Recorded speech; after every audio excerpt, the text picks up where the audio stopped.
No. Okay. Hello, everybody. Welcome, and thank you for being in this session. As you know, this Hangout is on air, so everybody that wants to see the session can join us. As you know, this session is for knowing all of us. We want you to introduce with few lines where you live, where you come from, and what you are doing. And then we would like you to ask all the questions you have about the project and about the pilot 3 of this project. Perhaps we can begin. Anya, do you want to begin introducing yourself? Yeah, sure. Can you hear me? Perfect. Thank you. I know you were on the other session. As we are some news, you can begin introducing yourself. Thank you. Okay, so originally I'm from Poland, but for the last 5 years I've been living in Glasgow, in Scotland. And I've been working here at the University of Glasgow, teaching English and study skills to international students. But also I've been training teachers, mostly language teachers, how to use technologies and how to be online tutors. And I've been doing that with the International House Online Institute, Teacher Training Institute. And I'm really interested in using technologies. And actually I'm also doing masters at the moment, which is in digital education. So I guess that's it. I'm really looking forward to working on this project. Thank you. Thank you very much. Now it's time. Well, I see that most of you were on the session of the last Friday. The only that is new here is Katie Ann. Yes, perhaps Katie Ann, can you introduce yourself now? Good Lord.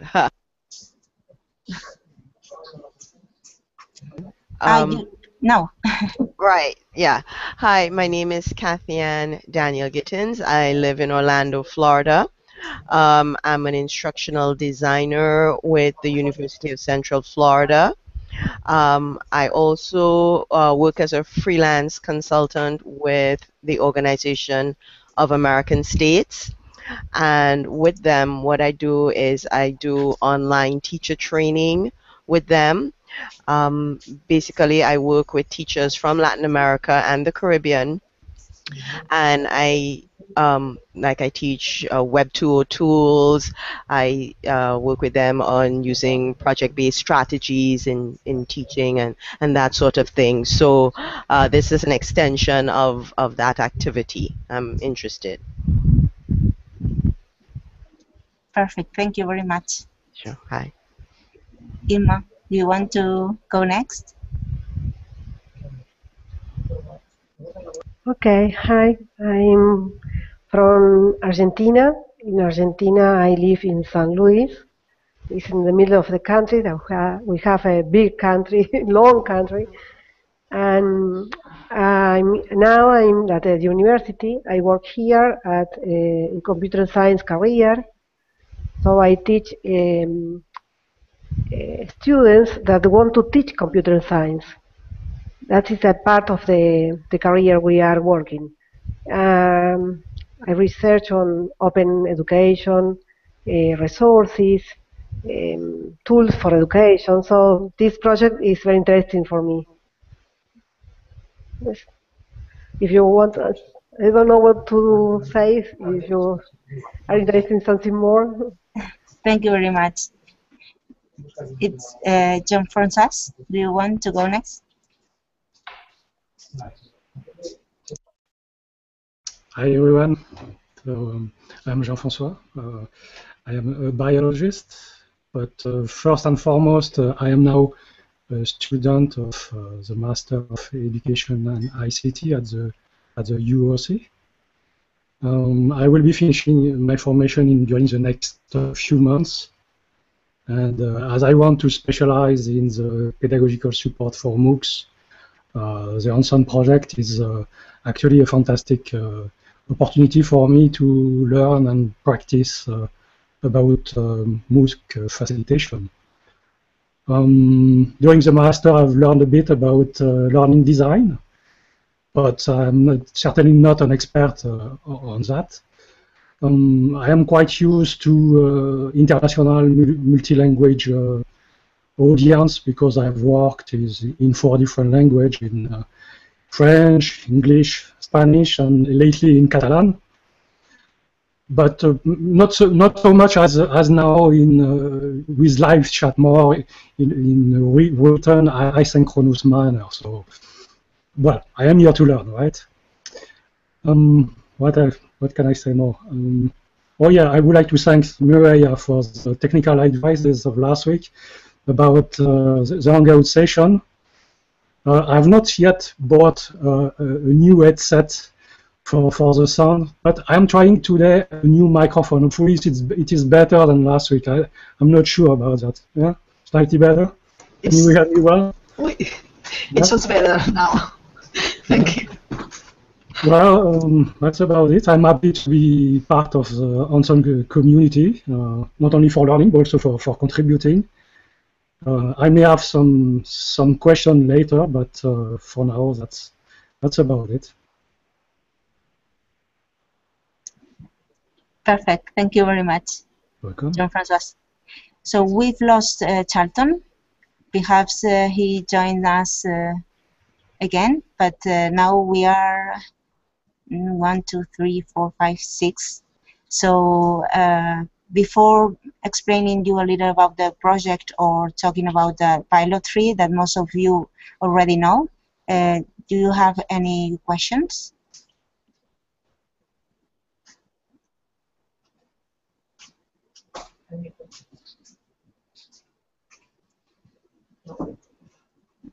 No? Most of you know the hands-on project, but we don't know if you want us to explain you a little the hands-on project, and then we can talk a little bit about the pilot 3 that is going to be very similar to the pilot 2 that I think that you already know a little.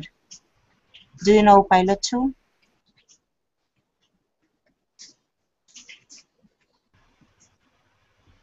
Yeah, maybe I can. Okay. Oh, sorry. Okay, you can write in the chat. Oh, yeah, sure. Also.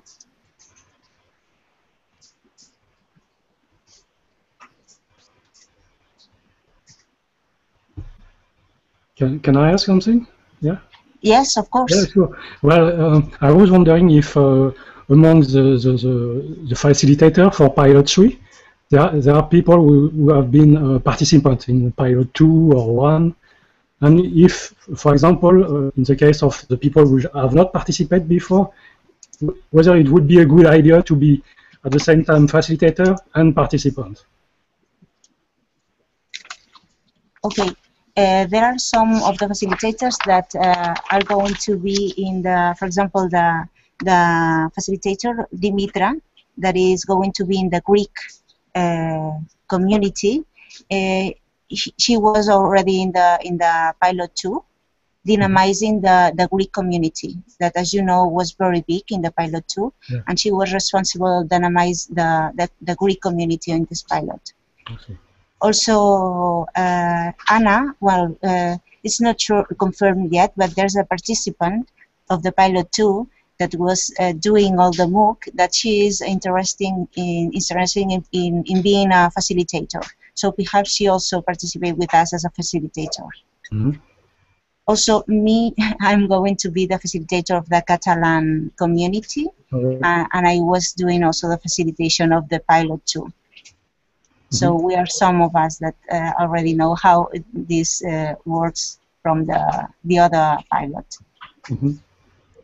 So would you recommend to participate at the same time, first time, or no? And I just was the facilitator. Oh, yes. Yeah.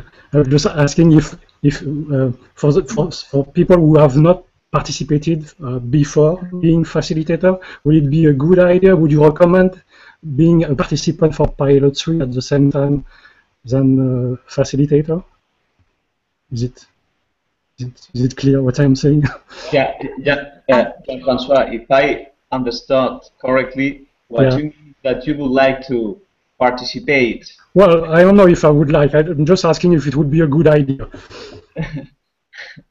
Okay, from my point of view, we could try it. So Jean-Francois is asking if it's possible to participate as a student, well, as a teacher who is interested to participate in the course, and on the second hand, as a facilitator. So I think it could be possible, but it should be done in different groups.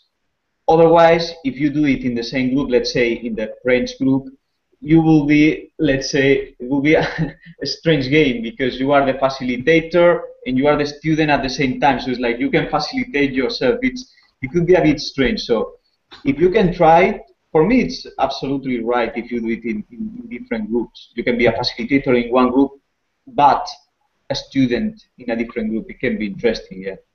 Okay. Okay. Okay. Thanks.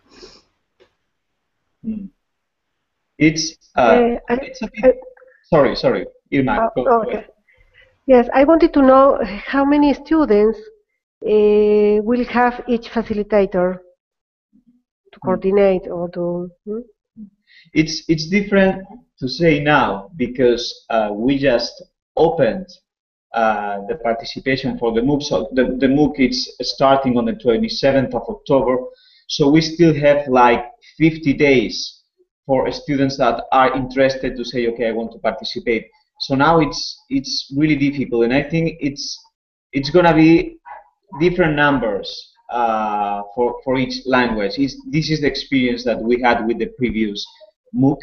We had, for example, a lot of people from Greece. We have quite a lot of people from Spain, but not so much from other countries. So it depends on how the dissemination is done for every country. We get more or less students. But of course, something that we still need to decide is a maximum number of students for facilitators, of course. We still need to analyze, along with Gemma, Muriel, and the other facilitators in the second edition of the MOOC. We need to know what's the maximum, yeah. But we cannot answer yet. It's still a bit early. It's okay. I only wanted to know that is you have a maximum number for each facilitator to coordinate. That was the question. If you have, if you already know that. Yeah, we still don't know. On the other hand, we are also receiving new interests of other facilitators. For example, for this session, I think that we have like 5 or 6 more people, but unfortunately they couldn't attend. So we are going to have more facilitators for sure. How many? We don't know. For some languages, we already have 2 or 3. For other languages, we don't have anyone, or we have only 1 people. But as we said before, it's still 1 month and a half till the beginning of the MOOC. And concerning numbers, we are still not very sure. I hope we can answer as soon as possible.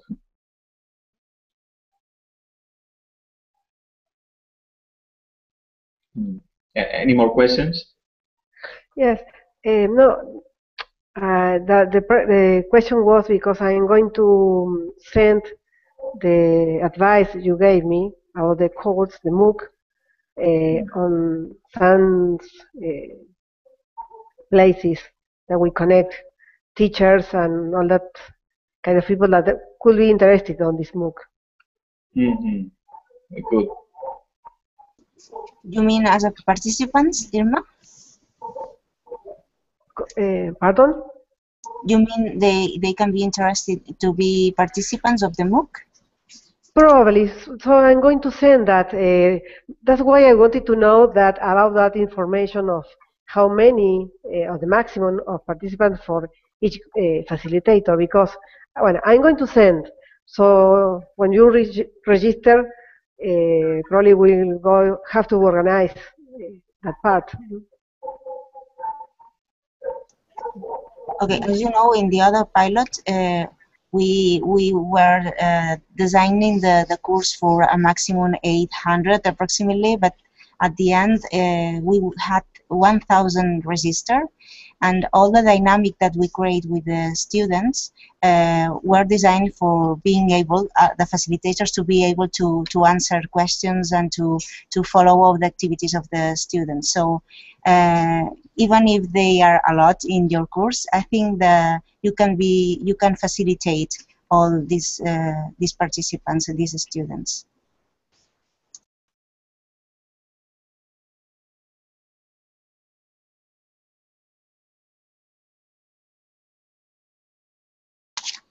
Do you have any other question?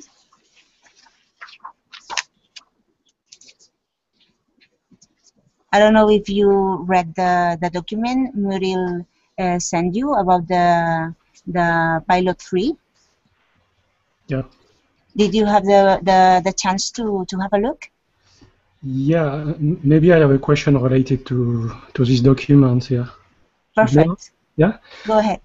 Yeah, I understood from the document that the goal of the facilitator is to promote participation, no, and peer monitoring. Is that right? Yeah. So yes. I was wondering if you could give us a sense in a few words of like some concrete example of what a facilitator might do to help participants, no, to promote participation, for example. What concrete method step could it be? Just a few examples, if you have some in mind. I don't know if maybe it's too early for this type of question. I don't know. Okay, no, perfect. We will give you documentation, and also you have some facilitators training where we will talk to you about the task that you are going to do in the pilot. But from my experience as a facilitator, the main task, or the task that was most that I dedicated the more hours was to look at all the interventions, or all the messages of the participants, to have a general idea of what was happening in the different forums, and to build the journal, how do you say that, the journal, what was? The journal that we publish every day. I don't know if you've seen it in the pilot too. There was a message that we sent every day, collecting all the messages that the participants publish in the forums. Mm-hmm. Mm-hmm. This way, we have a look of all the messages. That's a task that means some hours a day, you know. Mm-hmm. And then we made a resume of these messages in the forum for all the people to have a short daily journal about what happened. Okay. Okay. Mm-hmm. So what I wanted to say is that the main task is to look at the messages and have a general idea of what was happening. Mm-hmm. Okay. Yes, we have here Densil. Hi. Hello. Hi, can you hear me? Yes, how are you? Fine, thanks. Yourself? Fine. Here, can you introduce yourself? Sure. My name is Denzel Chetty, and I'm from the University of South Africa. In South Africa, it's actually the largest open distance learning university in Africa. We've got about 450,000 students, and we are just moving into the MOOC era. And part of this profile in the Pro Vice Chancellor's office is to develop the first MOOCs in Africa. So I'm here to actually learn from a lot of the colleagues. That's perfect. Thank you, Denzel. Here you can see that there are some other participants of the Hangout. They are also facilitators. So okay, now great. we are just, if you have any question about the project. No, I am on track. Okay. And the others, do you have more questions? No, I'm fine. Thank you. No questions. No questions. Did you have a look at the document that we were talking about, KTN? Yes, I did. I've been looking at the Peer Mentoring Framework. It's the document called Peer Mentoring Framework? Yes. Right, yes. I've Yes. been looking at it. Okay. So from this document, you've seen that you have other sessions in Hangout. Next 19th September, you have an introduction to the hands-on MOOC tools. I don't know if you are able to come, but in this session we will talk about the tools, the technological tools that we are going to use in the Pilot 3. In Pilot 2, we use Moodle as a tool, but in this Pilot 3, we are going to use Canvas. I think you know about that. And we are going to use ILDE. ILDE is a tool that we used in Pilot 2, and we are going to continue using it. So in this session, we will talk about it. In the session of the 26th September, you see that is the Meet the Facilitator video recording session. We will explain about it, but we want to do a video where you introduce yourself for all the participants of the Pilot 3 to know you, and we will give you some indications for doing this video, but we will explain how we will do that. And in the 3rd October, the 10th and the 17th, we will do the Facilitators training hangout with the G-Shimore. As you know, all these sessions are not mandatory, so you can join if you want. We recommend you to go, but it's not mandatory. You have questions? Everything is okay? Yeah. Perfect. It's okay for me. I'm going to check the course material for Pilot 2 so I can see how you have organized the course. Perfect. Anya? Yes, it's all clear. I was Perfect. just wondering, are we going to get access to the learning, the learning environment Canvas prior to the course starts, so that we can have a look around and kind of familiarize ourselves with the where are different things, etc. Perfect. Yes, we will do the. We will like you to have access before the 19th for you to test. So we will try to do that, and the 19th you to be able to access. Excellent. Thank you. Also to the ILDE for you to get familiar with the system. Okay. Okay, then, Sil, I will send you this document again. You mean the peer mentoring framework? Yep, same one. Perfect. I will send you after the session. Okay, thanks. Perfect. So now, Carlos, are you here?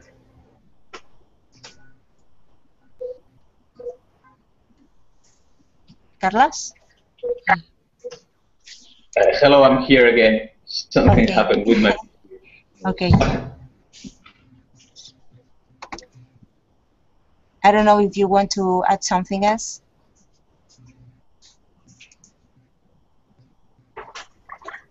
It's something to me, Gemma. It's something you say to me. I put the Canvas URL. There you can register and you can try the platform, so you can have an idea what is Canvas.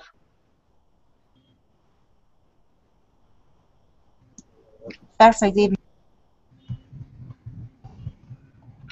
Yeah, about Canvas, in fact, the idea was that today we could show you a little bit of it. In the previous pilots, we had used Moodle, but since this MOOC is also like a research MOOC, so we are trying to learn how to develop MOOCs for teacher training. We think that it was important that we can use different learning environments, and that's why we mainly have decided to use Canvas. Canvas is quite interesting. We have been testing it for the last week, and it's a little bit more flexible, but also a little bit more complex than Moodle. The good thing is that it's quite completely in line with the new functionalities that MOOC brings. Like it's easy to configure batches. You have the possibility to do peer reviews. You can work with rubrics. So it contains, let's say, quite a lot of functionalities that are very interesting. So we also want to learn in this third pilot how this platform can be used in a MOOC context for teacher training, and that's why we decided to change the platform. In the next online meeting for facilitators, which will be in the 19th of October, so give you a bigger description of Canvas, and we will give a broader view of the platform. So Kathy, you say that you work with Canvas in your job. So what do you think about it? I work with both Moodle and Canvas. With the OAS, I work with Moodle. With UCF, I work with Canvas. It's a good system. It's in continual development. That's one of the good things about it, is that they don't have upgrades. It's continually being updated and changed and fixed. It can sometimes be a little confusing for faculty, because what I do is I train faculty how to teach online and teach them how to use the system. So I would say it does. I would give like about a week or so for people to learn, because there are some things that are in the left navigation bar, there are some things that are in the right navigation bar, there are some things that faculty say that are not intuitive about the system, in the sense that they'll be like, why did they put that there? And I'm like, well, it's there, you know. But I think what I do like about Canvas, as Carlos had said, that I like the peer review, which you can do, which is, I mean, really, really an excellent feature.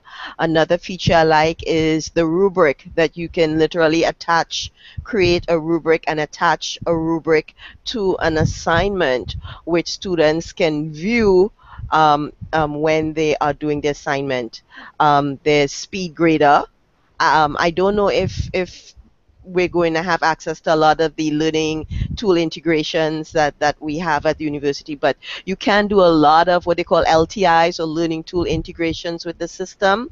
So you can have what I call speed graders, or the opportunity to actually online annotate student documents, place comments, highlight text, and do a lot of work online with student assignments, rather than having to download and do it and that sort of thing. So it has a lot of functionalities.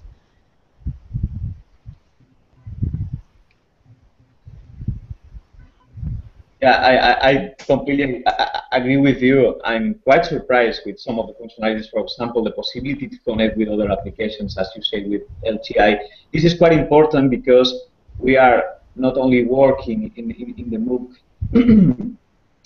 with Canvas or with Moodle, but with other applications. So it's interesting that they can be connected through LTI. Although we are not sure that we will be able to let's say, connect everything. And I wanted to point out, because this is quite interesting, and maybe we didn't talk about it, that we are, let's say, offering a MOOC with two different aims. One of the aims is to propose teachers a different methodology to facilitate, let's say, the redesign of their curriculum with the introduction of ICTs. But we also have another aim, and it's that since it's a research project, we want to learn from everything. So that's why we are testing a specific model for peer review. That we want to test how rubrics work. That's why we want to test how should we facilitate for teacher training purposes. So in other words, we are not doing a MOOC because we want to get some money or because we want to get good marketing of our university, but because we want to learn of all these things. So in this sense, for us facilitators, I mean, the role of facilitator, it's very important because you as facilitators can learn also a lot about these topics. And this part, let's say, of the research, of the innovation, we also want to share it with you and to learn with you because we know, as for example, with Kefian, know that she said that they are using Canvas. We don't know everything, so although this is the third edition of the MOOC, we have a lot to learn from facilitators as well. So it's two directions. This learning, it comes from two directions. But very important that the aim of the project is not only to provide something to the teachers so that they can create their own artifacts, but also for ourselves, for the project staff and for the facilitators to learn about how should we design MOOCs in order to really improve learning for teacher training proposals. And that's all.